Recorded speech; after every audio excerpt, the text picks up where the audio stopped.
Es para mí un gozo encontrarme nuevamente en casa.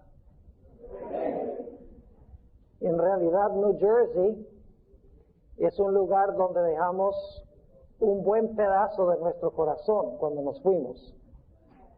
Estuvimos acá desde enero de 1986 hasta septiembre del año 1991, casi 6 años.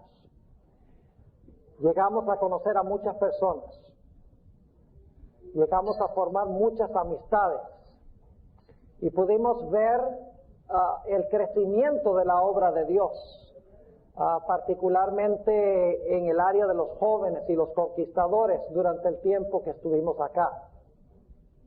Veo algunos rostros conocidos en nuestro medio, personas que conocí en ese tiempo y personas que he conocido desde ese tiempo. Veo aquí a la hermana Rosa Jiménez, a quien conozco desde que llegué a New Jersey. Leticia Hepburn, hablé con ella por teléfono, ¿cuándo fue? Ayer, ¿verdad? Anoche, imagínense, hablé en California con ella ayer y aquí estamos en New Jersey.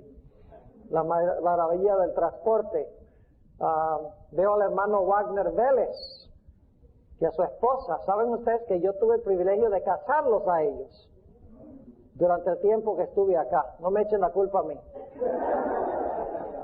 Veo aquí al hermano Castillo, su esposa, hermano Ramírez, con quien he hablado mucho por teléfono, pero no lo conocía personalmente, pastor Hooker, que hace años somos amigos.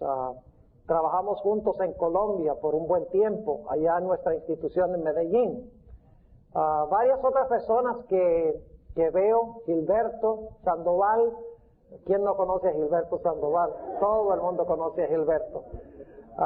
Y algunas otras personas que he visto por ahí. En realidad, por eso digo que es un privilegio estar nuevamente en casa, porque considero este lugar mi casa. La hermana que acaba de entrar, yo le reconozco la cara. Lo que no me acuerdo es el nombre. La hermana Rosales. Sí, yo vi a su hijo recientemente en la Florida, creo. ¿No es familiar? ¿Tiene familiares en la Florida? Su hijo. Muy bien, ¿cómo no? Sí, tuve el privilegio de hablar con él un buen rato allá. Yo pensé que ustedes se habían mudado para Florida también, ¿no?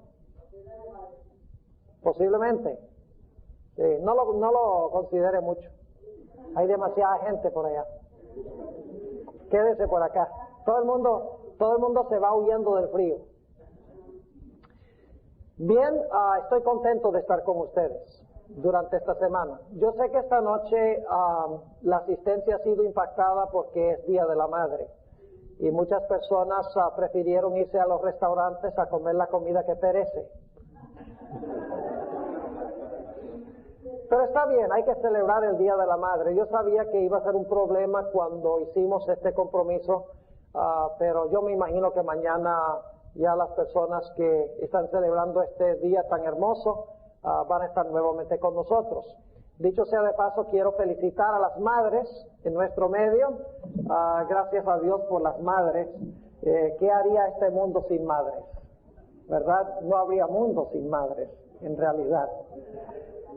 Quiero repasar brevemente lo que vamos a estudiar en el transcurso de esta semana. Quiero decirles que el temario de esta semana es un temario que sí he predicado algunos temas en algunas partes, pero no lo tengo en cassette. Es decir, es una serie relativamente nueva. Y les voy a explicar un poco qué es lo que vamos a estudiar durante el transcurso de esta semana, todas las noches, 7:30, y terminando el próximo sábado en la mañana y en la tarde.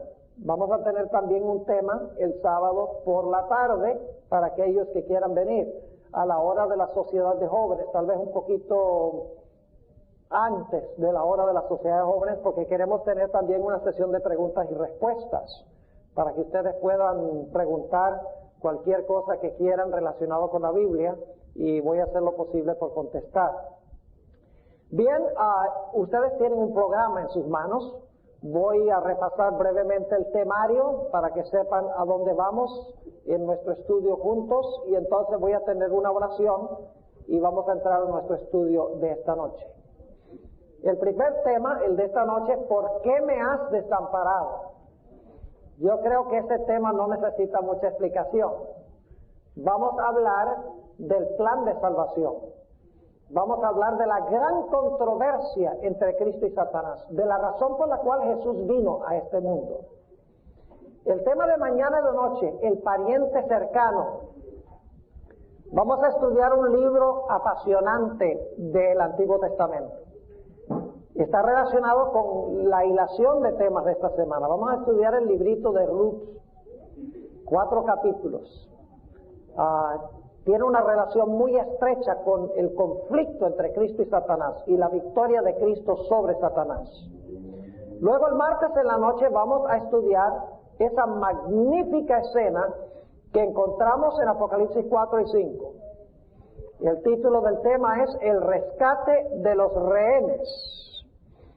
Y yo creo que ustedes ya más o menos se imaginan a dónde vamos con esto. Satanás tomó rehén a este mundo, pero el Señor Jesucristo se lo ha arrebatado de las manos. Y vamos a ver eso en un tema hermoso el martes en la noche, el rescate de los rehenes. El miércoles 12 vamos a estudiar el tema prisioneros en el calabozo.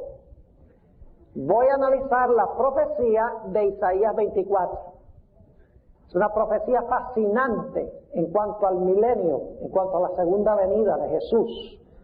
Así que, aunque hayan escuchado temas antes sobre el milenio, este va a ser especial porque va a ser sobre el milenio en Isaías del capítulo 24. Generalmente lo estudiamos en Apocalipsis 20.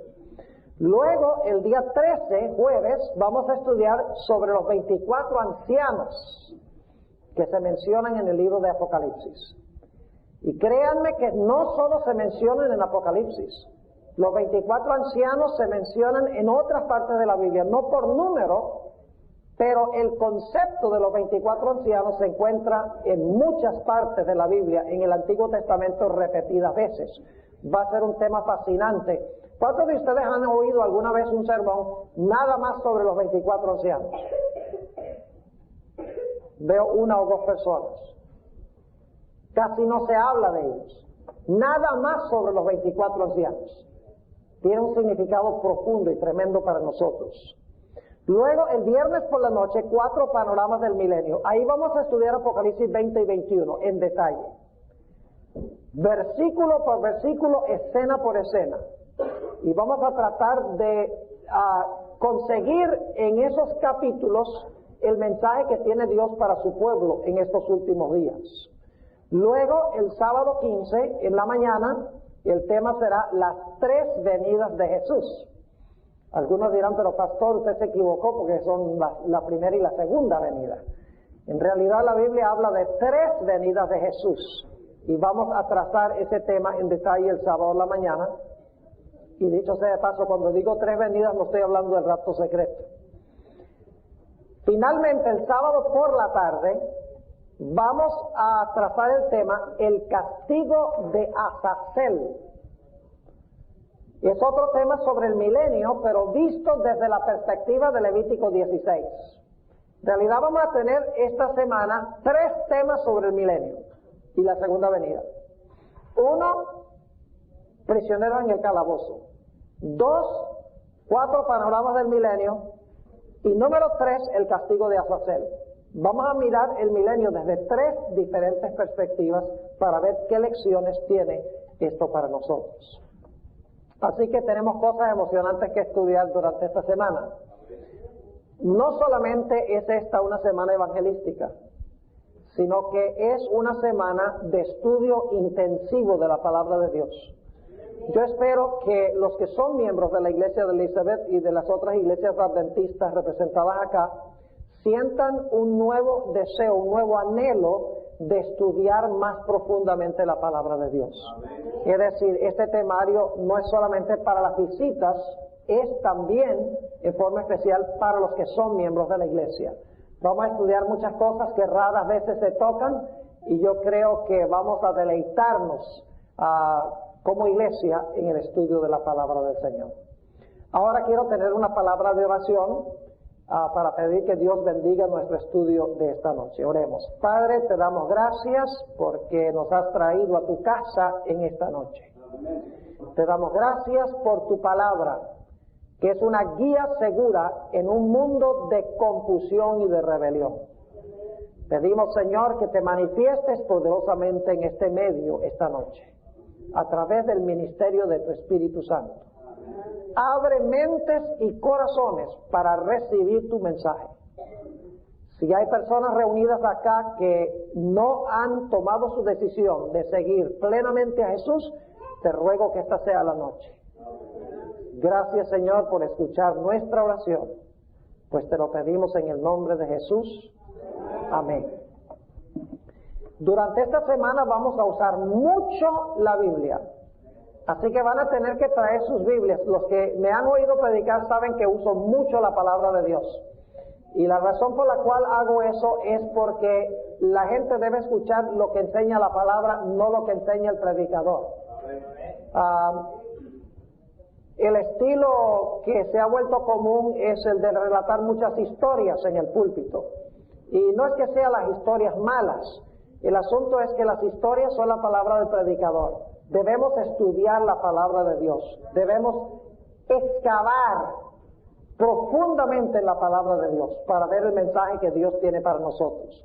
Vamos a comenzar nuestro estudio en esta noche yendo al Evangelio según San Juan, el capítulo 1 y los versículos 1 y 3. San Juan, el capítulo 1 y el versículo 1 y 3. Y esta noche vamos a colocar las bases para lo que vamos a estudiar durante todo el transcurso de la semana. Así que es muy importante el tema, el fundamento que vamos a colocar esta noche. El Evangelio según San Juan, el capítulo 1 y el versículo 1 y 3.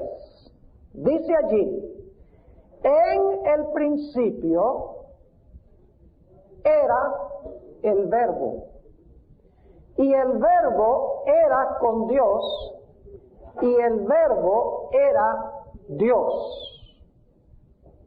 Dos puntos claves que quiero que notemos en este versículo. Número 1, usa la frase en el principio. Y número 2, dice que en el principio existía el Verbo y el Verbo era Dios. Es decir, en el principio el Verbo, Dios, estaba allí. Ahora quiero que noten el versículo 3, un tercer elemento. Todas las cosas por Él fueron hechas, y sin Él nada de lo que es hecho fue hecho. Tres elementos. 1, en el principio. 2, el Verbo, quien era Dios. 3, creó todas las cosas. Ahora, ¿quién es este personaje? El versículo 14 lo explica. Dice: y aquel Verbo fue hecho carne y habitó entre nosotros. Es decir, ¿quién era ese Verbo que al principio creó todas las cosas? Jesús. Es decir, que cuando Génesis 1:1 dice: en el principio creó Dios los cielos y la tierra, ¿está hablando de quién? Está hablando de Jesús. Jesús fue el creador que se menciona en Génesis 1 y el versículo 1, y que se menciona en San Juan 1 y el versículo 1 y 3. Porque en ambos textos se usa la frase en el principio. En ambas frases habla de Dios y en ambas frases habla del Creador. Así que sabemos que es el mismo personaje. Es decir, el Creador de Adán y Eva no fue ni más ni menos que Cristo Jesús. Ahora, cuando Jesús creó a Adán, lo colocó en este mundo como rey de este planeta. Quiero que notemos eso en el Salmo 8 y los versículos 3 al 5.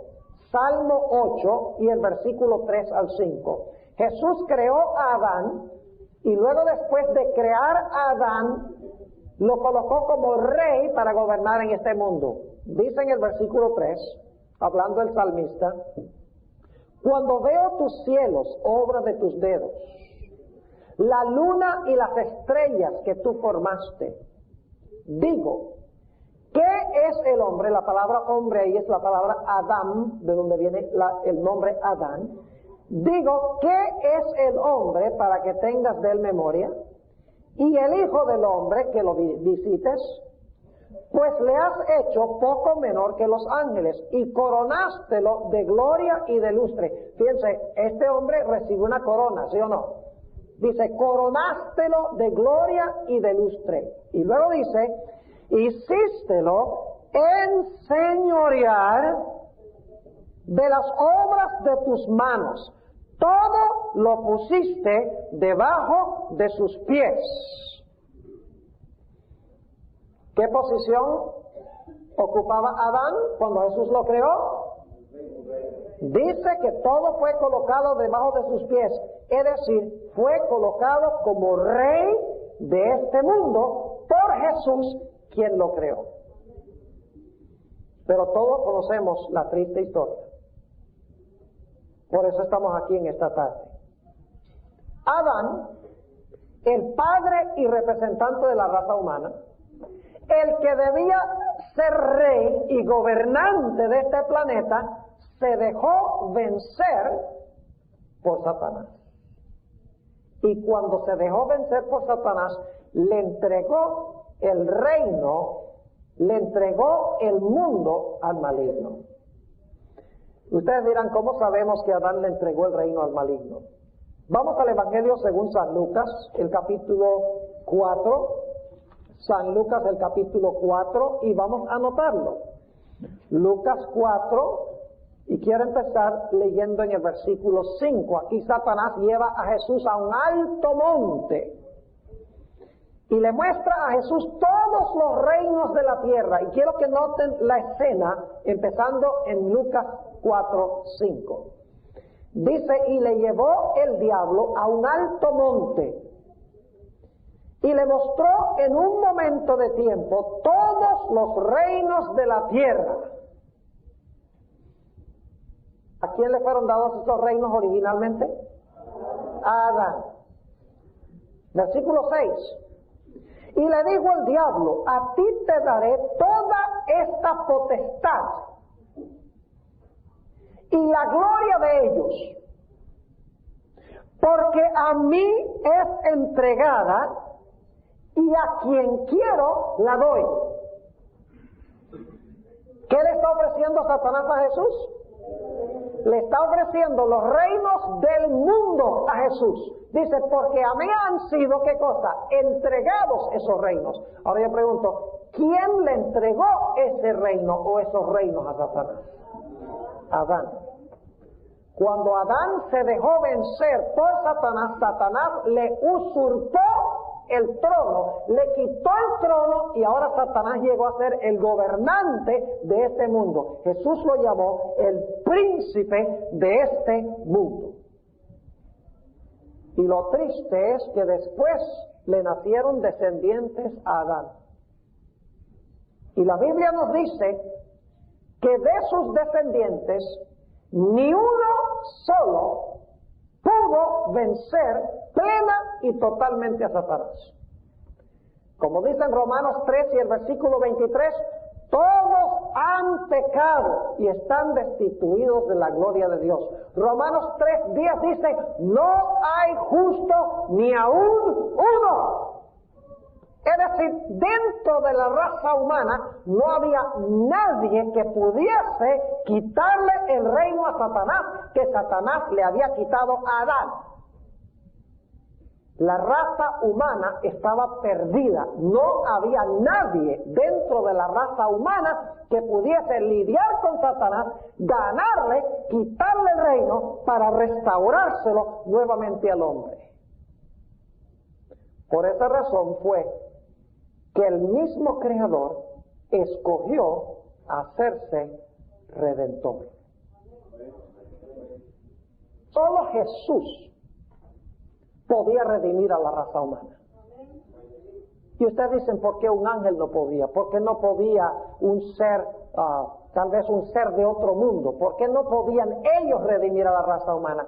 ¿Saben por qué? Porque según la Biblia, el que iba a vencer a Satanás tenía que hacer dos cosas.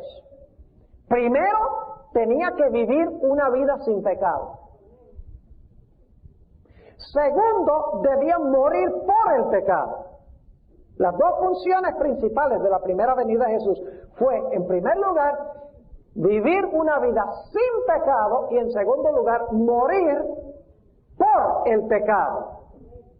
Y tenía que hacerlo por toda la raza humana. ¿Por qué solo Jesús podía hacerlo? Porque solamente el que creó a toda la raza humana podía redimir y ofrecer su vida en lugar de las vidas de toda la raza humana que él creó. Solo el que creó a todos podía morir por todos y vivir por todos.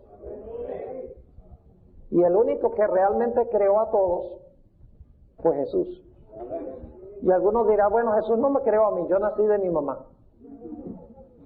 Y yo le pregunto, ¿de dónde nació su mamá? De la mamá de ella. ¿Y la mamá de ella dónde nació? De la mamá de ella. ¿Y la mamá de ella dónde nació? De la mamá de ella. Si van hacia atrás, ¿hasta dónde llegan?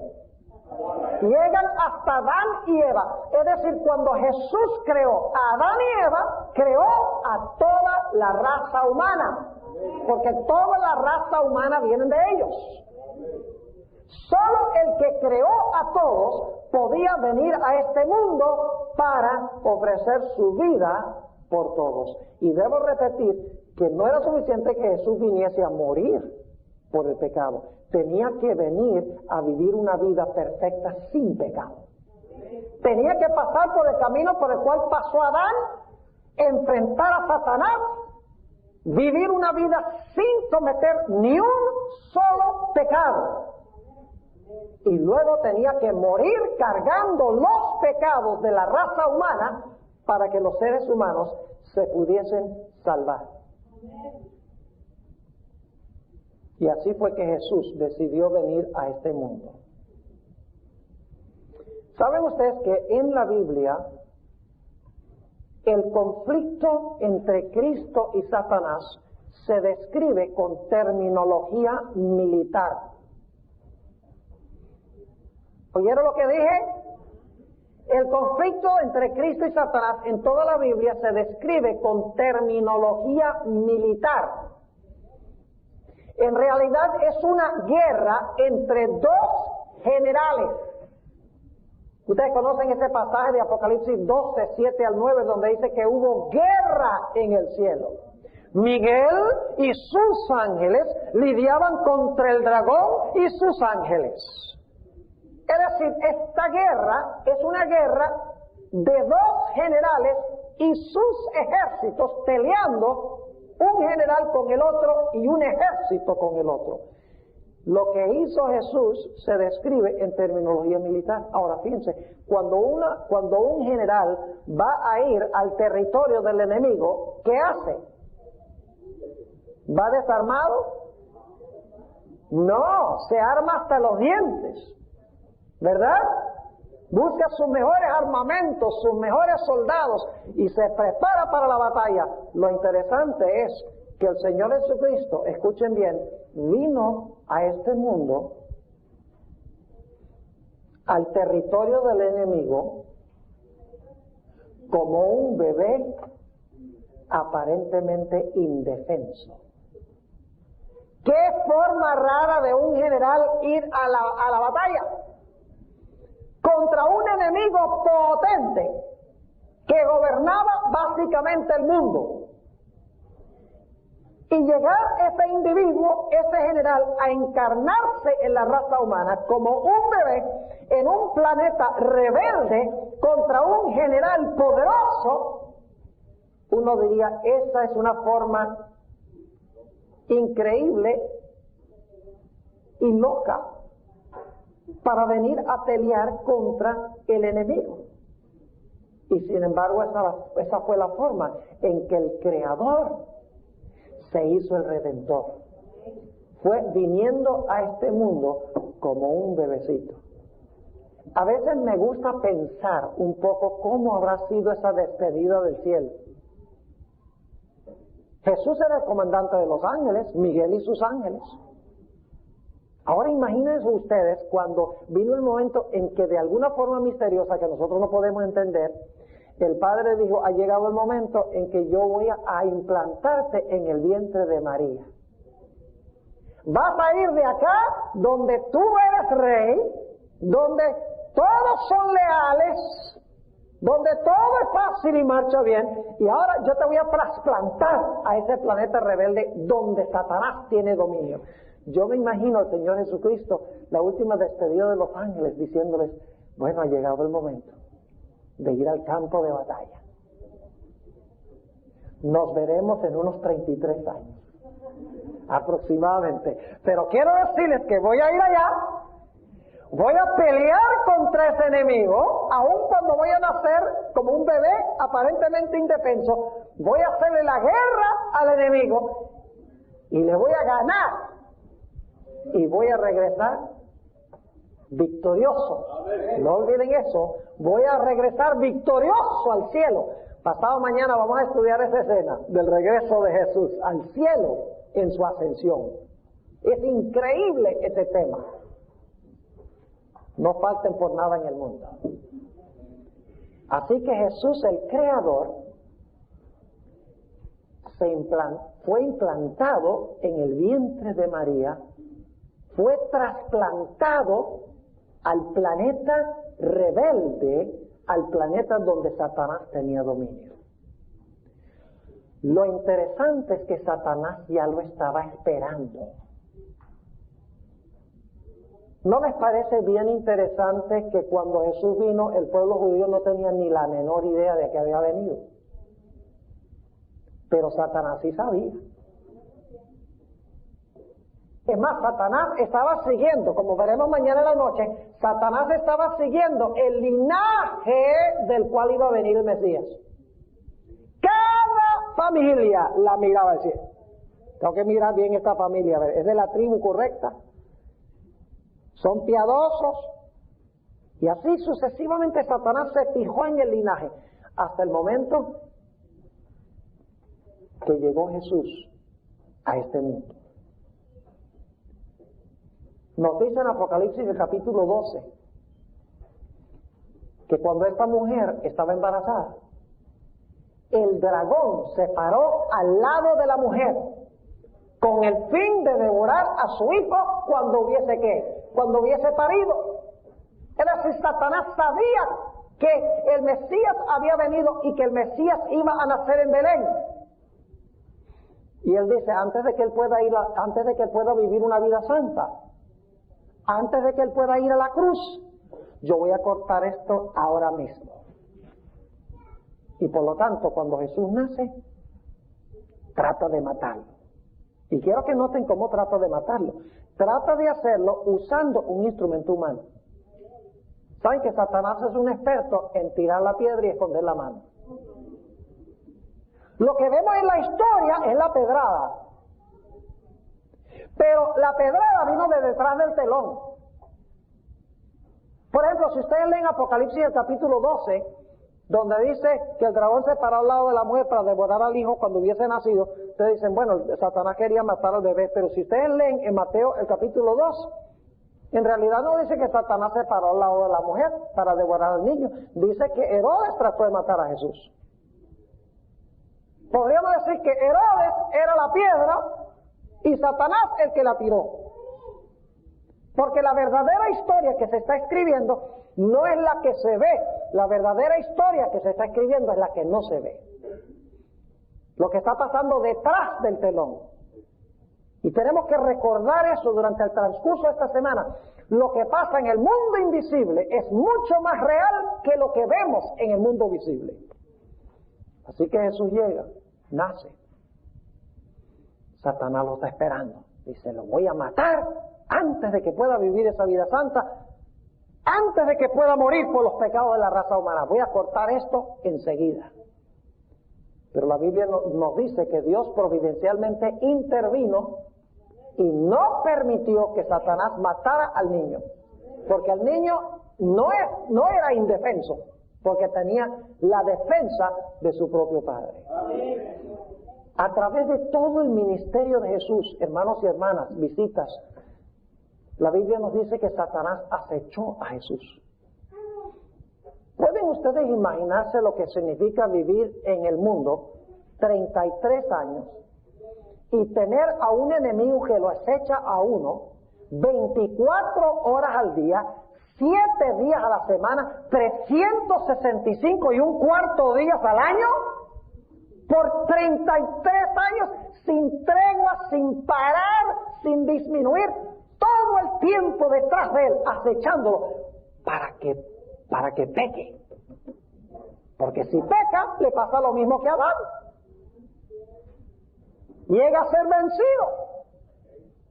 Y si Jesús llega a ser vencido, entonces ya no hay esperanza para la raza humana, porque Dios no tiene más nada que dar. Así que Satanás dice, yo tengo que hacer que este peque. Y ustedes conocen la escena en el monte de la tentación. Satanás dice a Jesús, si eres el Hijo de Dios, convierte estas piedras en pan. Y Jesús tenía hambre. Y Satanás vino como ángel de luz. ¿No creen ustedes que Satanás vino como Satanás? En la tercera tentación, Satanás se presenta como Satanás. Pero en las primeras dos se presenta como un ángel de luz. Dice, oh, he sido enviado a esta tierra y he oído de que hay un demonio suelto por ahí que cayó del cielo. Dice, por la apariencia tuya, tú debes ser ese demonio. Pero, si eres el Hijo de Dios, convierte estas piedras en pan. ¡Qué tremenda tentación! Pero Jesús lo vio. Dice, yo no voy a desobedecer a mi Padre, yo no voy a satisfacer mis propios deseos. Dice, no solo de pan vivirá el hombre, sino de toda palabra que sale de la boca de Dios. Primera tentación resuelta. Luego Satanás lo lleva a las almenas del templo. Y le dice, si eres el Hijo de Dios, salta. Porque Dios ha prometido enviar a sus ángeles que te van a recoger en sus brazos antes que tu pie tropiece en piedra. Satanás le estaba diciendo a Jesús que se exhibiera, que presumiera de la protección de su padre. Su padre, ahora si el diablo lo hubiera empujado, Jesús podía reclamar la promesa. Pero desobedecer a Dios, tirarse y decir, Padre, cuídame. No. Podemos pedir que Dios cumpla sus promesas con nosotros en obediencia, no en desobediencia. La presunción es reclamar las promesas de Dios en desobediencia. Es como orar que Dios nos proteja en un viaje y luego manejar a 100 millas por hora. Es como orar que Dios nos ayude a pasar un examen cuando no hemos estudiado. Eso es presunción, reclamar la bendición de Dios en desobediencia. Jesús lo vio enseguida y le dice, mira, yo no me voy a lanzar sin que mi Padre me pida hacerlo. Yo obedezco las órdenes de mi Padre. Y luego Satanás tiene la tercera tentación donde le muestra todos los reinos del mundo. Lo que Satanás le está diciendo a Jesús es, le está diciendo, mira, tú crees que tienes que ir a sufrir, tú tienes que ir a la cruz y todo eso. Mira, para ganar el reino tú no necesitas hacer eso. Yo te voy a ahorrar todo ese dolor de cabeza.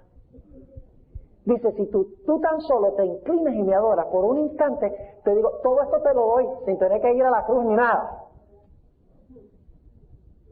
Y Jesús le dice, apártate de mí, Satanás. Lo venció en el monte de la tentación. Y cada vez que Satanás venía a Jesús, Jesús lo vencía. Jesús nunca pecó. Por eso Jesús declaró hacia el final de su vida, ¿quién me redarguye de pecado? Pero lo interesante es que Satanás le hizo la vida a Jesús lo más miserable posible. Imagínense que Jesús viene a salvar a su pueblo y su pueblo se vuelca contra él. Predica y la gente no quiere escuchar. Todo el tiempo están buscándolo para matarlo. Todo el tiempo están criticándolo. Todo el tiempo están tratando de despeñarlo, están tratando de causarle la mayor miseria posible en su vida. ¿Quién creen ustedes que estuvo detrás de eso? Satanás. ¿Sabe lo que Satanás estaba tratando de hacer? Le estaba diciendo a Jesús, mira, tú viniste a este mundo para salvar a esa gente y yo no quiero que tú lo salves.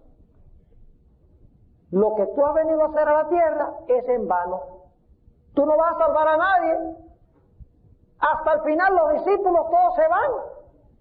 Dicen, ni tus discípulos ni siquiera. ¿Para qué te vas a quedar acá? Vete al cielo, a donde te aman, a donde te aprecian. ¿Cómo tú vas a salvar a esta gente que no quiere que la salves? Eso es lo que Satanás está tratando de lograr durante el ministerio de Jesús. Los demonios sabían quién era Jesús. Vayan conmigo a Marcos el capítulo 1. Sabían quién era Jesús y aquí había venido Jesús. Marcos el capítulo 1 y el versículo 24.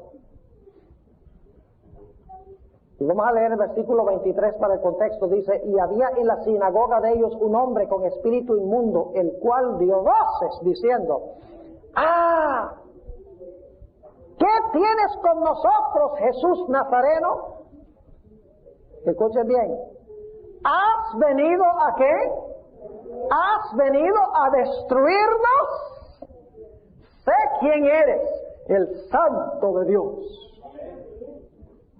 Qué interesante que los demonios sabían quién era y los judíos no. Porque los demonios le escondieron a los judíos la identidad de Jesús. Ellos sabían muy bien quién era. Y hubieran querido destruirlo, destrozarlo, pero no pudieron.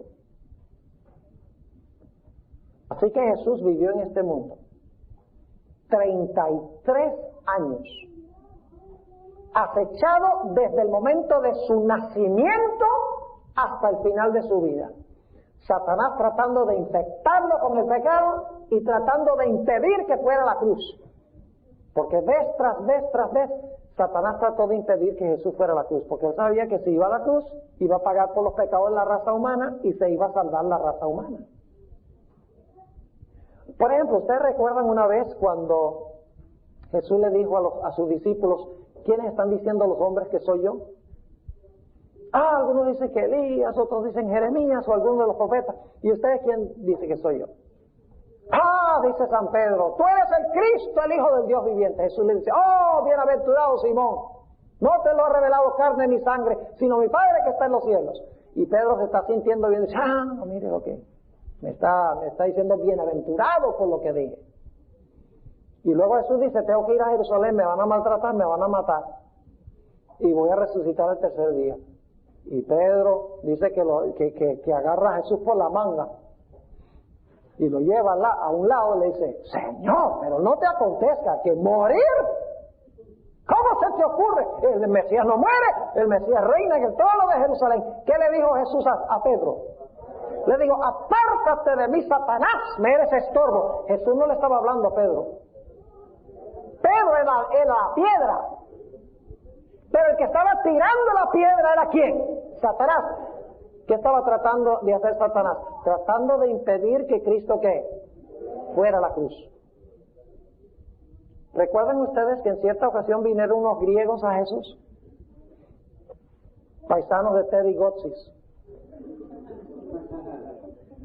El relato está en Juan 12. Vinieron unos griegos a entrevistarse con Jesús, a decir, queremos que vengas a Grecia, allá hay muchas personas que quieren escuchar tu mensaje, vente para Grecia. Esto era solamente como 5 días antes de la muerte de Jesús. ¿Y qué dijo Jesús? El tiempo ha llegado para que el Hijo del Hombre sea glorificado. Es decir, el tiempo ha llegado para que yo muera. ¿Saben que esa era una tentación de Satanás, de que Jesús se fuera a Grecia para darle más tiempo a Satanás para lograr ganar la victoria sobre Jesús? Vez tras vez, Satanás trató de infectar a Jesús con el virus del pecado. Trató de convencer a Jesús de que no fuera a la cruz. Pero durante un periodo de 33 años no pudo hacerlo. Porque Jesús tenía su rostro, dice la Biblia, había puesto su rostro hacia Jerusalén. Él sabía que la única esperanza de la raza humana se encontraba en él. Que si él no vivía una vida perfecta, diferente que Adán, Si Él no moría para pagar la deuda de la raza humana, no había otra esperanza. Era la última y la única esperanza del planeta Tierra. Dice, tengo que seguir adelante. Ahora quiero que vayamos a San Juan el capítulo 12, ya llegando a las escenas finales de la vida de Jesús. San Juan el capítulo 12. Aquí faltan solamente unos días, menos de una semana, para la muerte de Jesús. Y quiero que noten lo que dice en San Juan, el capítulo 12, y empezando en el versículo 31. Jesús aquí está anunciando su victoria sobre Satanás. Dice allí Jesús, y no olviden estas expresiones porque vamos a volver a ellas durante el transcurso de la semana. Dice Jesús, ahora es el juicio de este mundo. Ahora el príncipe de este mundo será echado fuera. ¿Cuándo es que ¿Quién es el príncipe de este mundo? Satanás. ¿Cuándo es que iba a ser echado fuera? Cuando Jesús estaba hablando, ¿sí o no? Ahí lo dice. Ahora es el juicio de este mundo. Ahora el príncipe de este mundo será echado fuera. ¿A qué se refería Jesús cuando dijo que el príncipe de este mundo ahora será echado fuera? Noten el versículo 32 y 33. Y yo, si fuere levantado de la tierra, a todos traeré a mí mismo. Y esto decía, dando a entender de qué muerte había de morir. ¿Qué es lo que iba a echar fuera al enemigo? La muerte de Jesús en la cruz. Entonces yo pregunto, ¿cuántas veces ha sido lanzado del cielo Satanás? Según la Biblia, ¿cuántas veces? 2. La primera vez es cuando tentó a una tercera parte de los ángeles y fue lanzado del cielo con ellos. La segunda vez fue cuando Cristo, ¿qué? Murió. Y usted dice, ¿cómo puede ser lanzado del cielo 2 veces? Vamos a encontrar en nuestro estudio durante el transcurso de esta semana que antes que Cristo muriera en la cruz, Satanás continuó siendo el representante del planeta Tierra, porque nadie había venido para quitarle su puesto. Cuando Dios hacía reuniones en el cielo y era necesario que los representantes de las diferentes esferas del universo se presentaran ante esa reunión, la Biblia dice que Satanás se presentaba como representante de este planeta. Pero cuando Cristo murió en la cruz, vamos a ver durante esta semana, cuando Cristo fue sacrificado en la cruz, Satanás fue lanzado fuera como representante de este mundo. Ya no puede ir allá representando el planeta, lo representa Jesús. Jesús le quitó el reino y ahora Jesús es el que gobierna. Gloria a Dios. Así que Jesús dice, está anunciando unos pocos días antes de su muerte, está avisándole a Satanás, mira, estás liquidado, te voy a echar fuera. Te voy a echar fuera por mi muerte en la cruz. No me has podido infectar con el pecado y no vas a poder impedir que yo muera por el pecado. Así que voy a tener una vida perfecta para ofrecer en lugar de las vidas imperfectas de esa gente y voy a tener una muerte para ofrecer en lugar de la muerte de ellos. Estás avisado. Te voy a echar fuera. ¿Creen ustedes que Satanás estaba escuchando lo que decía Jesús? ¿Creen que Satanás dice, no, entonces me rindo? Satanás se propuso de que iba a hacer ¿qué cosa? De que en estos últimos 5 días iba a redoblar sus esfuerzos por llevar a Jesús a pecar o por lo menos impedir que Jesús muriese en la cruz para salvar a la raza humana. Porque él sabía que si Jesús vivía una vida sin pecado y moría por la raza humana, que finalmente se iba a cumplir Génesis 3:15, se le iba a aplastar la cabeza. Y él dice, yo no puedo permitir que pase eso. Es decir, la existencia misma de Satanás estaba en juego. Ahora podemos entender un poquito mejor los eventos de los últimos días de Jesús. Escuchen bien. Generalmente hablamos de lo que hicieron personajes con Jesús. Lo que hizo Pilato, lo que hizo Herodes, lo que hicieron Anás y Caifás. Pero ¿saben algo? Pocas veces se habla del que estaba tirando la piedra. ¿Y por qué estaba tirando la piedra? Vamos a mirarlo un poco más detenidamente. Vayan conmigo al Evangelio según San Lucas, el capítulo 22 y el versículo 53. Lucas, el capítulo 22 y el versículo 53. Jesús está por entrar en la etapa final de su pasión, de sus sufrimientos. Y dice allí, en el versículo 53, escuchen bien: habiendo estado con vosotros cada día en el templo, no extendisteis las manos contra mí, dice Jesús a los que han venido a arrestarlo. Ahora escuchen bien: mas esta es vuestra hora, y la hora de quién más, y la potestad de las tinieblas. ¿Quién está detrás de lo que va a pasar con Jesús desde este momento? Ellos, pero no solo ellos, sino también ¿quiénes? La potestad de las ¿qué? De las tinieblas. Vayan conmigo a el Evangelio según San Juan, el capítulo 13. Fíjense qué interesante esto. San Juan, el capítulo 13. El que está detrás de esto es Satanás, porque es la existencia de él que está en juego. Dice en el capítulo 13 de San Juan, versículo 1: antes de la fiesta de la Pascua, sabiendo Jesús que su hora había venido para que pasase de este mundo al Padre, como había amado a los suyos que estaban en el mundo, amólos hasta el fin. Fíjense que está aquí porque ama a sus seguidores.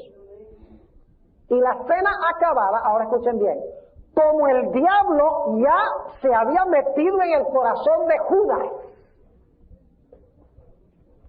¿Quién entregó a Jesús?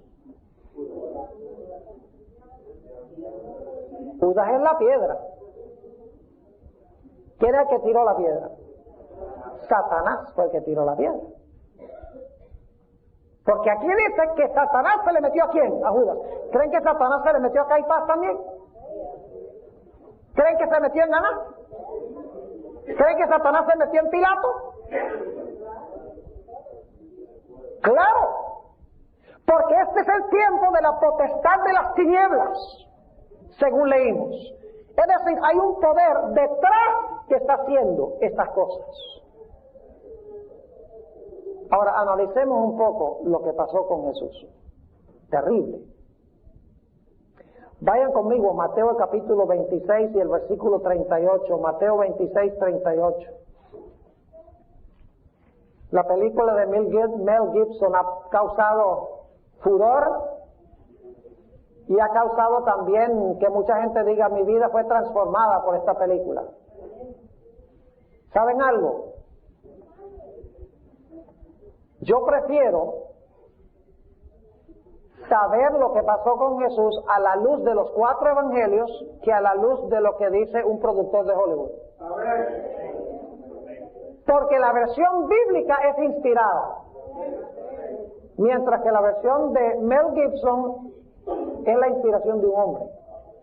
Así que ¿por qué no leerlo directamente de los 4 evangelios? Lo que dice el Nuevo Testamento. Yo tengo problemas serios teológicos con la película de Gibson. Mete muchas cosas, por ejemplo, que no están en la Biblia. Yo he leído artículos en cuanto a la película. Por ejemplo, el cuervo que se sienta sobre la cruz del ladrón impenitente, que le picotea la cabeza. La Biblia no dice eso. Esa es la idea de que el pájaro ese, el cuervo, es señal de poderes malignos. ¿Ves? El énfasis desmesurado sobre los sufrimientos físicos de Jesús. Te dicen que casi causa náuseas. El énfasis desmesurado sobre la paliza que le dieron a Jesús, la golpiza constante que le dieron a Jesús. Pero creo que pierde de vista lo más importante. Y es que había un poder detrás de esto, que tenía una motivación especial en lo que estaba llevando a la gente a que hiciera en ese momento. Examinemos lo que dice la Biblia en cuanto al sufrimiento, los sufrimientos de Jesús. Mateo capítulo 26 y el versículo 38. Dice aquí, hablando a sus discípulos, entonces Jesús les dice: mi alma está muy triste hasta la muerte. Quedaos aquí y velad conmigo. Y luego la Biblia dice que Jesús va un poquito más adelante, cae con su rostro en la tierra y empieza a clamar a su Padre. Noten lo que dice el capítulo 26 y el versículo 39. Esto se repite 3 veces. Capítulo 26 y el versículo 39, yéndose un poco más adelante, se postró sobre su rostro, orando y diciendo: Padre mío, si es posible, pase de mí esta copa. ¿Qué tiene Jesús en la mano? Una copa. Empero no como yo quiero, sino como tú. Y luego en el versículo 42 dice que eleva la misma oración por segunda vez. Otra vez fue segunda vez y oró diciendo: Padre mío, si no puede esta copa pasar de mí sin que yo lo beba, hágase tu voluntad. Fíjense que se agrega la idea de que tiene una copa y tiene que ¿qué? Tiene que beber la copa. Versículo 44, y dejándolos fuese de nuevo, y oró tercera vez diciendo las mismas palabras, rogándole a su Padre que le quitara la copa que tenía que beber. Ahora la pregunta es, ¿qué es lo que contenía esa copa? Esa copa, mis hermanos y hermanas, tenía algo que nosotros nunca podremos comprender. Tenía dentro de esa copa la ira de Dios contra el pecado. Porque Jesús había escogido tomar todos los pecados de la raza humana sobre sí. Desde el pecado de Adán hasta el último pecado que se va a cometer en la historia del mundo. Jesús había escogido asumir la responsabilidad por todos esos pecados. Esa era la copa amarga de la ira de Dios. Es la misma copa que menciona Apocalipsis, las 7 copas de la ira de Dios. Imagínense ustedes la ira de Dios manifestada contra su propio Hijo. El que no salvó a su propio Hijo, como dice el apóstol Pablo en Romanos. El libro de los Hebreos agrega detalles a esta escena. Hebreos el capítulo 5 y el versículo 7. Hebreos el capítulo 5 y el versículo 7. Fíjense la descripción tan vívida que da aquí el apóstol San Pablo en la epístola de los Hebreos. Dice allí, el cual en los días de su carne, es decir, mientras fue un ser humano en este planeta, ofreciendo ¿qué cosa? Ruegos y súplicas con gran clamor y ¿qué? Y lágrimas al que le podía librar de la muerte. Eso agrega detalles a lo que leímos en el Evangelio según San Mateo. Expresa las emociones profundas de Jesús. Dice que ofreció ruegos y súplicas con gran clamor y lágrimas.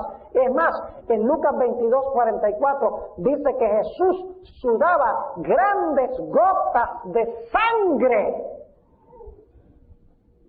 ¿Cuántos de ustedes alguna vez han tenido una agonía tan grande que han sudado sangre? ¿Qué clase de agonía tiene que tener una persona para, en vez de sudar sudor, que sude sangre? Porque Jesús estaba cargando toda la culpa de toda la raza humana. Escuchen bien, hay gente hoy en día que se suicida por su sentido de culpabilidad. Ahora imagínense una persona que está cargando toda la culpa de todos los seres humanos de todas las épocas. Increíble. Esta era la copa de la ira de Dios. Y la pregunta es, ¿quién le dio esa copa a Jesús? Vamos a leerlo en el Evangelio según San Juan, el capítulo 18 y el versículo 11. San Juan, el capítulo 18 y el versículo 11. Jesús entonces dijo a Pedro: mete tu espada en la vaina. Escuchen esto. La copa que el Padre me ha dado, no la tengo de beber. ¿Quién le dio la copa de la ira a Jesús? Su propio Padre le dio la copa de la ira. ¿Pueden ustedes imaginarse cómo habrá sido eso? Yo me imagino a Satanás, porque Satanás estaba al lado de Jesús todo el tiempo, diciéndole: mira, tus discípulos te van a abandonar. En vez de estar orando por ti, están durmiendo. Uno de tus discípulos te ha traicionado. Ahora van a venir a arrestarte. Te van a bofetear. Te van a ultrajar. Te van a crucificar. Y todo en vano, porque ¿cuántos tienes contigo? Ni siquiera tu propio Padre está contigo. Vete al cielo. Olvida la raza humana. De esa forma Satanás estaba torturando la mente de Jesús, tratando de convencerlo de que se fuera de la tierra. Noten lo que dice San Juan, el capítulo 8 y el versículo 29. ¿Ustedes creen que Jesús tenía una relación muy estrecha con su Padre? ¿Creen que Jesús durante todo su ministerio tenía una relación muy estrecha con su Padre? Oh, sí, íntima. Íntima. Fíjense lo que dice Juan 8:29. Porque el que me envió conmigo está. No me ha dejado solo el Padre. Pero esto está en Juan 8. Este es Juan 8. Porque Jesús durante todo su ministerio sentía la presencia de su Padre, ¿sí o no? Oraba a su Padre, el Padre le hablaba, tenía comunión con Él. Dice el Padre: no me ha dejado solo, porque yo lo que a Él agrada hago siempre. ¿Han leído ustedes la descripción de lo que hicieron con Jesús? Dice que le arrancaban la barba, le escupían en la cara, lo golpeaban a puñetazos, le pusieron una corona, le hincaron una corona de espinas en la cabeza.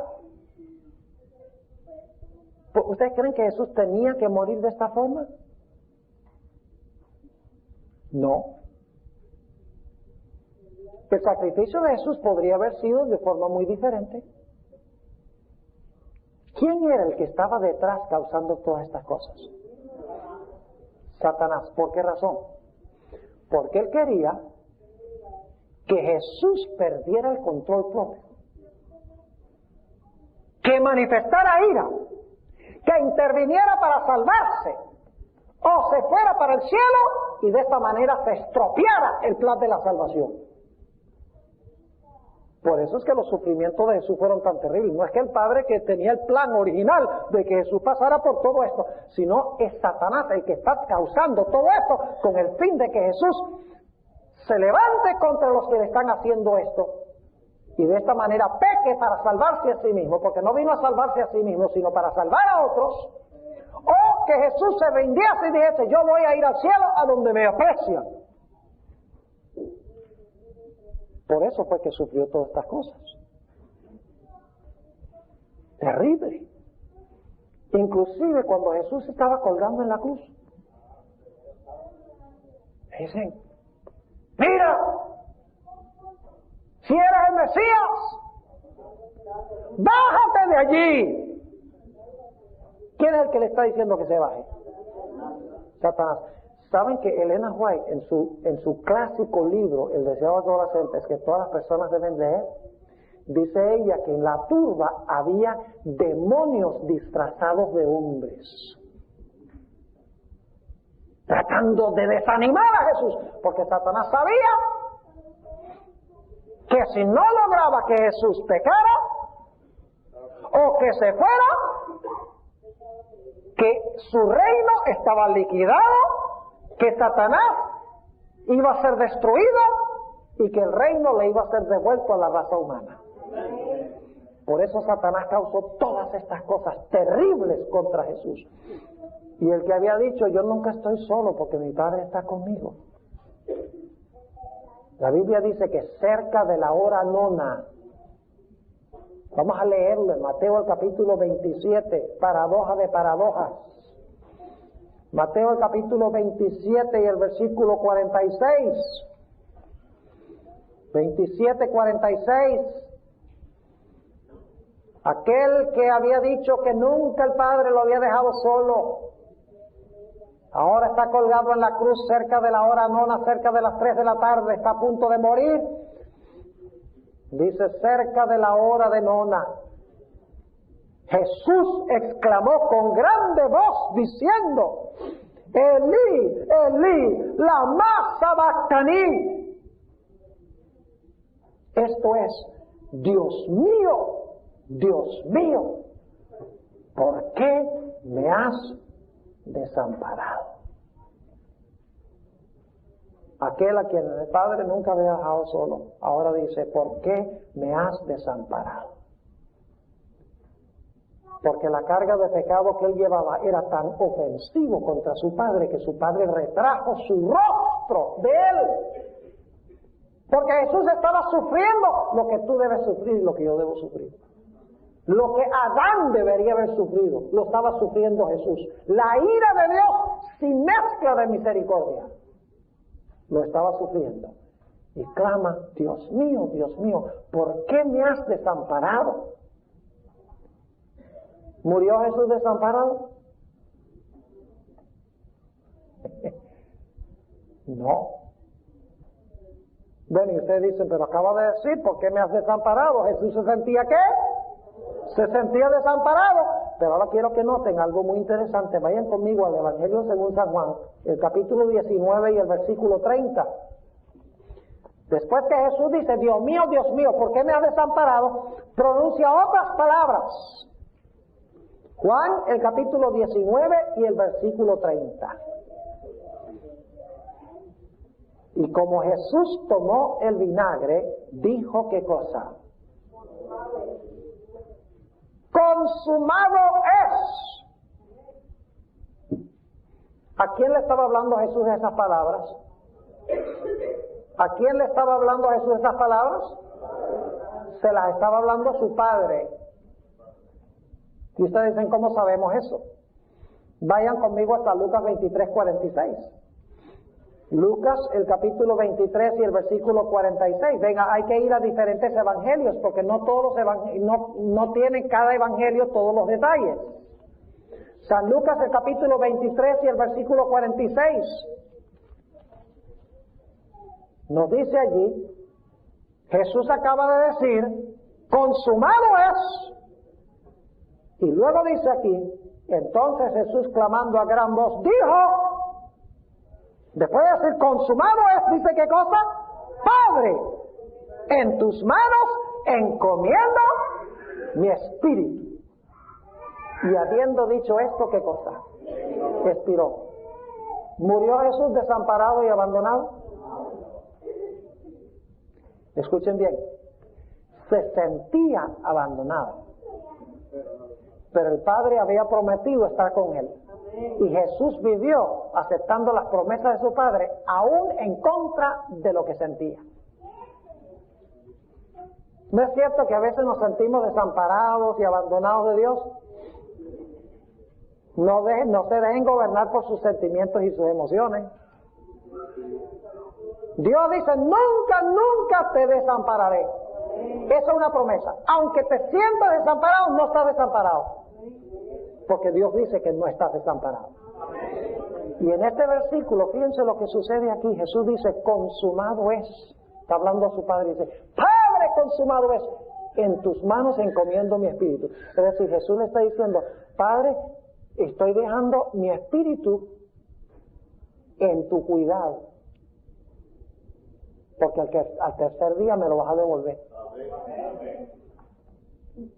Si no, ¿para qué le va a encomendar al espíritu? ¿Me están entendiendo lo que estoy diciendo? Dice, en tus manos encomiendo mi espíritu. Es decir, te encomiendo mi espíritu porque el tercer día tú me vas a devolver la respiración otra vez a este cuerpo. Se sentía desamparado, pero en realidad no estaba desamparado por su padre. ¿Están captando un cuadro interesante aquí? ¿Sobre qué se está librando esta batalla? ¿Quién va a qué? ¿Quién va a gobernar el mundo? Adán le dio el puesto a Satanás. Jesús vino a arrebatarle la posición a Satanás. Adán desobedeció a Dios y se hizo reo de muerte. Era necesario que uno viniese para vivir una vida perfecta, contrario que Adán, y que ofreciera su vida en lugar de la vida de Adán y todos sus descendientes. Y Jesús vino y lo hizo. Y cuando Jesús clamó en la cruz, consumado es, le estaba diciendo a su Padre, Padre, terminé aquello para lo que vine. He recuperado el mundo perdido. Es tuyo de nuevo. Lo he recuperado. He sido fiel, he obedecido perfectamente. Y voy a morir por los pecados, para que nuevamente el hombre pueda ser restaurado a la posición que tenía originalmente. Ahora quiero ir a nuestra lectura bíblica de esta noche. Hebreos 2 y el versículo 10. Vamos a concluir nuestro tema y vamos a introducir también el tema de mañana de una vez. Hebreos el capítulo 2 y el versículo 10. Fíjense para qué vino Jesús. Dice aquí, en Hebreos 2:10, porque convenía que aquel por cuya causa son todas las cosas, y por el cual todas las cosas subsisten, ahora viene la frase clave, habiendo de llevar a la gloria a muchos hijos. ¿A qué vino a padecer? ¿Por qué vino a padecer? Porque tiene planes de hacer ¿qué cosa? De llevar a la gloria ¿a cuántos? A muchos hijos. Y si ese consumado por aflicciones, el autor de la salvación de ellos. Es decir, los sufrimientos de Jesús se debieron al hecho de que Jesús algún día va a poder llevarse a muchos hijos a la gloria, para restaurarlos a la posición original que tenía Adán. ¿Se han preguntado ustedes alguna vez cómo se sintieron en el cielo cuando Jesús dijo consumado es?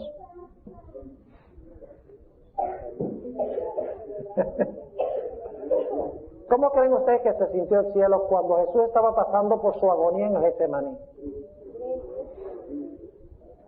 ¿Creen que los ángeles estaban cantando y tocando sus arpas? Silencio. El cielo estaba indignado de que se tratase de esa forma su comandante. Ninguna arpa se oyó. Los coros guardaron silencio.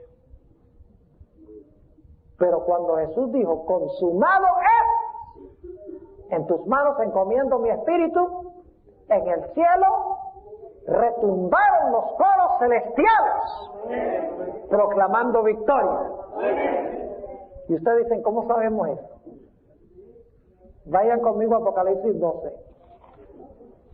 Apocalipsis el capítulo 12. Vamos a hablar mucho, no solo de la tierra, sino del cielo durante esta semana. La Biblia dice que hay gozo, ¿dónde? En el cielo, por un pecador que ¿qué? Que se arrepiente. Dice Jesús que el que confiesa a Jesús aquí va a ser confesado ¿qué? delante de Dios y sus ángeles. Es decir, hay una conexión entre la tierra y ¿qué? Y el cielo. Noten Apocalipsis 12 y el versículo 10. Y oí una grande voz en el cielo que decía: ahora ha venido la salvación y el poder y el reino de nuestro Dios y el poder de su Cristo. Ahora escuchen. Porque el acusador de nuestros hermanos ha sido arrojado. Ahora, paremos un momentico allí. ¿Recuerdan de Juan 12? Lo que leímos de Juan 12. Dice Jesús: ahora es el juicio de este mundo. Ahora el príncipe de este mundo será lanzado fuera. ¿Tiempo del verbo? ¿Tiempo del verbo? Cuando Jesús jueves en la noche está hablando, ahora el príncipe de este mundo, ¿qué? Será lanzado fuera. ¿Futuro? ¿En qué tiempo está el verbo aquí? En Apocalipsis 12. Pasado. Porque el acusador de nuestros hermanos, Juan dice, lo voy a arrojar. Aquí dice, el acusador de nuestros hermanos ha sido arrojado. ¿Cuándo fue arrojado? Lo leímos en Juan 12, cuando Cristo murió en la cruz. Ha sido arrojado, el cual los acusaba delante de nuestro Dios día y noche. Ya no puede ir allá a acusar al pueblo de Dios, porque ya Satanás no representa este mundo. El que representa este mundo es Jesús. Jesús es el segundo Adán. Ahora es el Padre y representante de la raza humana. Ahora, noten el versículo 12. Por lo cual, ahora escuchen bien, introduciendo un punto muy importante. Por lo cual, alegraos, cielos. ¿Singular o plural? Alegraos, cielos, y los que moráis en ellos. Están procesando eso. Solamente, yo le pregunto, ¿solamente hay habitantes en el cielo donde habita Dios, en el tercer cielo? No, señor. Aquí dice, alegraos cielos y los que moráis en ellos. Y les voy a decir esta noche, de una vez les voy a decir para dónde vamos con esto. Y que espero que no se me ofenden los que no son adventistas. Tienen que venir a escuchar toda la evidencia. Hay habitantes en otros mundos, pero ninguno ha pecado. Así que no tienen que preocuparse de que vayan a venir en un ovni a hostigarnos acá. Yo le voy a comprobar en el transcurso de esta semana, sin duda alguna, bíblicamente, de que hay vida en otros mundos. Hay mundos que fueron creados antes que este, con habitantes santos y perfectos que viven allí. Y cuando hable de los 24 ancianos se van a quedar maravillados. Se los aseguro, aún los adventistas. Porque a veces siempre se nos hace esta pregunta: ¿hay habitantes en estos mundos, otros mundos, sí o no? Y entonces citamos a veces el espíritu de profecía y como que rebuscamos versículos. No hay que rebuscar ningún versículo, está clarito, bien esbozado en la Biblia, cuando estudiamos los 24 ancianos. Pero aquí tenemos una clara insinuación de esto. Porque dice, alegraos cielos y los que ¿qué? Y los que moráis en ellos. Es decir, el cielo ahora puede estar contento porque el fastidioso ya no está ahí. Fue lanzado fuera. ¿Y nosotros qué? Escuchen bien. ¡Ay! Ven el contraste.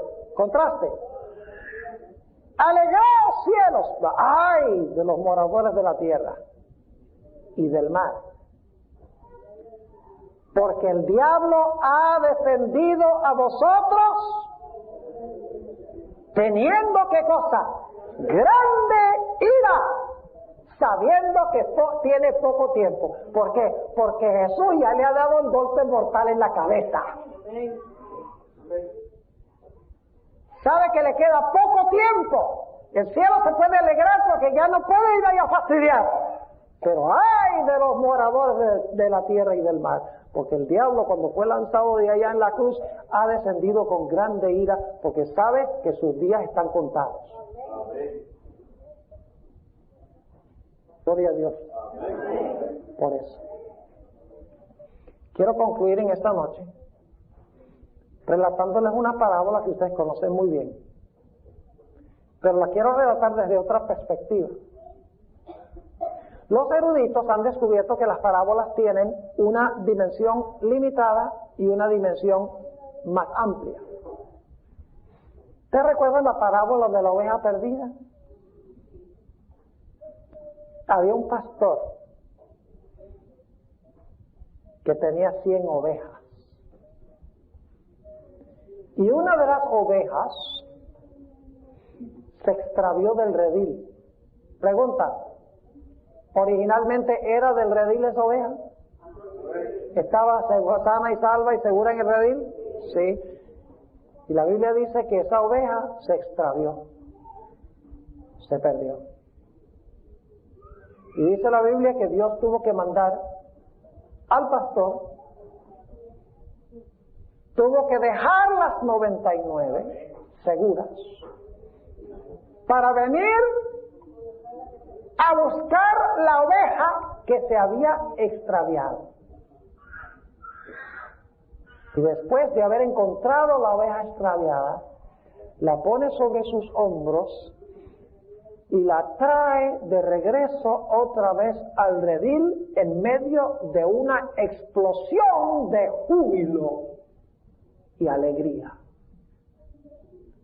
Ahora, generalmente nosotros le damos la interpretación limitada a esta parábola. Decimos, bueno, las 99 que no cayeron son los miembros que están en la iglesia. La oveja que se extravió es el que apostató de la iglesia. Y el pastor y los ancianos tienen que ir a buscar esa oveja que está extraviada y traerla a la iglesia. Ciertamente la parábola tiene esa aplicación, pero no es la aplicación más amplia de la parábola. Pueden leer, por ejemplo, en el libro Palabras de Vida del Gran Maestro, donde se expone la parábola de la oveja perdida y se da una interpretación más amplia. La oveja que se extravió es este pequeño planeta en medio del universo de Dios. Las 99 que están sanas y salvas y seguras y que nunca se extraviaron representan los mundos que nunca pecaron.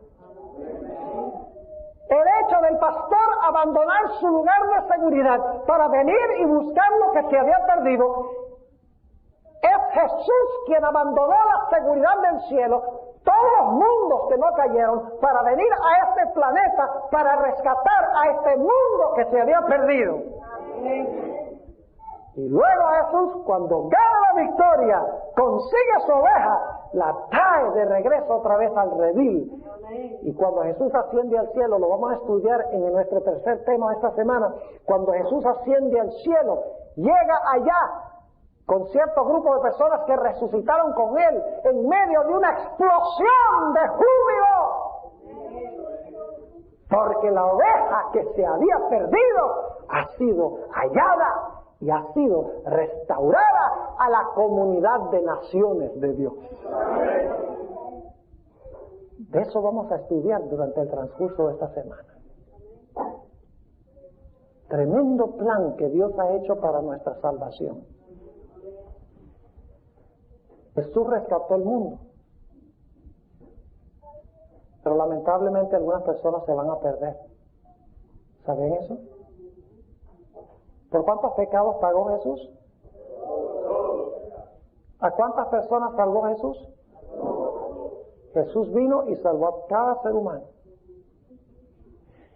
Pagó por todos los pecados que jamás hayas cometido.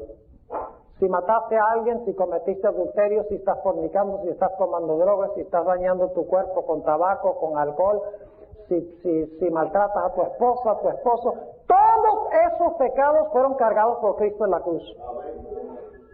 Entonces alguno dice, bueno pastor, si todos los pecados los cargó Cristo en la cruz, entonces todo el mundo se va a salvar, porque todos los pecados están pagos. Lamentablemente no. ¿Cómo entendemos esto? Que Cristo pagó por todos los pecados, pero hay personas que no se van a salvar. ¿Conocen ese texto más famoso de la Biblia? Porque de tal manera amó Dios al mundo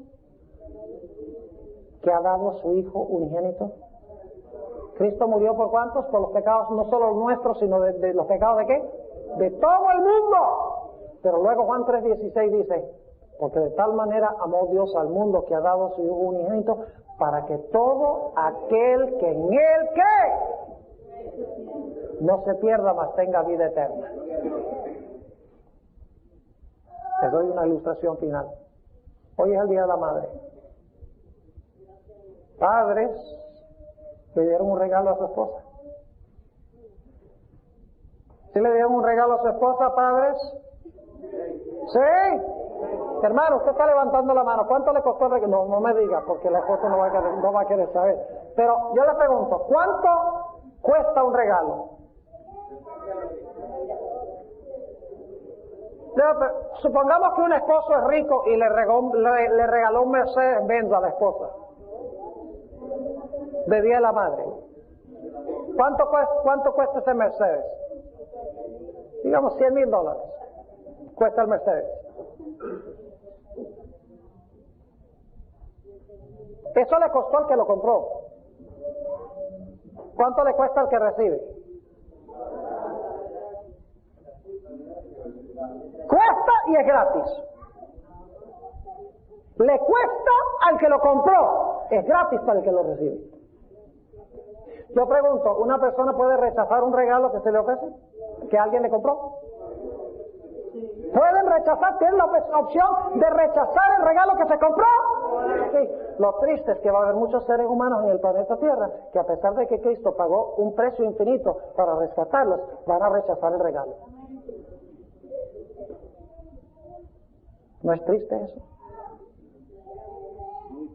Terrible. Que le digan a Jesús, gracias, no gracias por haberme comprado el regalo, no lo quiero. Yo sé que tú lo compraste, lo pagaste, no lo quiero. Ojalá que nadie aquí en esta noche esté en esa categoría. Que todos hayamos tomado nuestra decisión de recibir a Jesús como nuestro Salvador. Aceptar el regalo. ¿Saben ustedes cómo aceptamos el regalo? Muy sencillo. Aceptamos el regalo uniéndonos con Jesús. ¿Y saben cómo nos unimos con Jesús? A través del bautismo.